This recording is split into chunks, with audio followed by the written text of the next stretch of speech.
Hello there. Welcome to our YouTube and welcome to our podcast for all of those of you who are listening via audio on our podcast. Thank you everybody for joining in again today. Sorry, we didn't get a video out last week. I know some people were pretty disappointed. They were messaging me on Facebook and stuff. Actually, last week I had a bit of a cold and wasn't feeling so well. So that was one reason. And the other reason I didn't get around to making a video or podcast was because it was Super Bowl Sunday here in the US. San Francisco was playing Kansas City. I don't know if you guys are football fans or not, but Kansas City ended up winning. And actually it was a pretty exciting event here in California, regardless of what team you were voting for. There were a lot of parties, people eating pizza, drinking Coca-Cola, stuff like that. And yeah, it was pretty fun. And actually, I'm not sure if you know, but in the Christian world, actually it was a pretty significant event as well. There was a prophet by the name of Bob Jones, who he's gone now. He went to heaven a few years ago, but he prophesied that when the Kansas City Chiefs won the Super Bowl, that there was going to be a worldwide revival was going to break out. And so they won. It was the first time they did that in 50 years, and which is pretty exciting. And actually just yesterday in Brazil, they had an event called The Send. They had 3 stadiums full of worshipers there. And yeah, it was pretty exciting. And I heard that the president of Brazil even became Christian yesterday at the event. So yeah, God is definitely moving. Here in the US alone, I heard that we've got 20 stadium events coming up this year.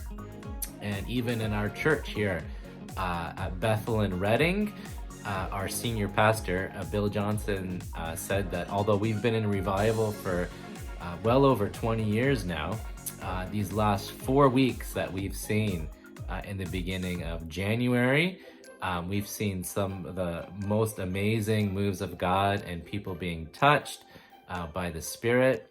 He said more than he's seen even in over 20 years. And this city's been in revival for quite a while. So yeah, it's really exciting. Regardless of your beliefs, I release blessing over your life, joy over your life, financial provision, good health over you and your families, as this is just a really exciting time, I think, to be alive throughout the whole world, actually. And so today I want to talk about homophones. Okay, so actually this was an idea that my younger son had. He's been learning about homophones in school, and so he wanted to make a video about homophones. So that's what we're doing today.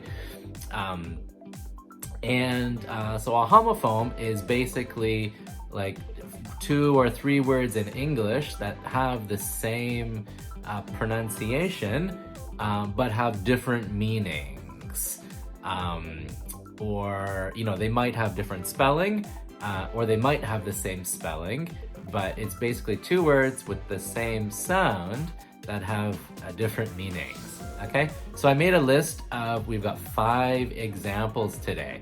5 examples of English homophones. Okay, we have the same thing in Japanese, and most languages, if not all languages, probably have homophones. Okay, so number 1, my first set of homophones is the words end and end.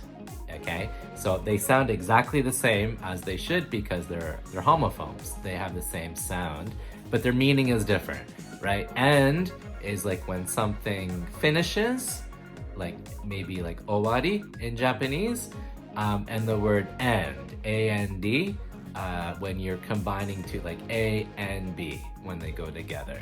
Okay, and so my second homophone is the word whole and whole. Okay, So, yep, they sound exactly the same. The first hole, H-O-L-E, refers to like a hole in the ground. Okay, and my second hole is W-H-O-L-E, which refers to like everything, like the whole person. Okay, so yeah, that's another homophone. Number 3 is let me check my notes here. Number 3 are the words grate and grate. Okay, and so the first one, G-R-E-A-T, refers to something that's wonderful, right? Like the word great, or like you did a great job. The second one, grate, G-R-A-T-E, refers to like grating cheese. Okay, I don't know if you're like me and you like pizza or whatever, but when you like make the cheese really small, we call that grating cheese. And yeah, it's delicious. And so my fourth homophone is the word ate and ate. Okay, so A-T-E is the past tense of eat, like I ate pizza, or I ate chicken, or vegetables, or something like that. And the second one is like the number 8, okay? E-I-G-H-T. So they both said 8 and 8, okay? And my fifth one that I have is the word pie and pie, okay?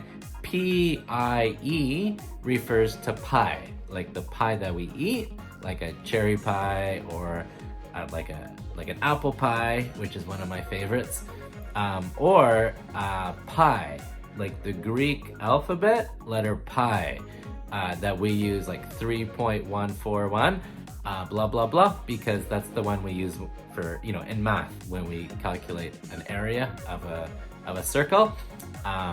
So yeah, in English that one said pie, just as like when we eat like a dessert pie. Okay, so those are my 5 homophones for today. Yeah, I challenge you guys, see if you guys can find any more homophones in English. If you do, yeah, definitely send them, write them in the comments, either on YouTube or over on Facebook, which if you haven't gotten our Facebook group, I highly recommend you do it. Just look up in Facebook groups, YouSpeak English Community. YouSpeak, all one word, English Community. Yeah, find us on Facebook and yeah, join our discussion there as we continue to learn English throughout the week. So yeah, thank you everybody for joining our podcast and our video this week. I bless you guys, and yeah, go out and have fun learning more English this week. See ya.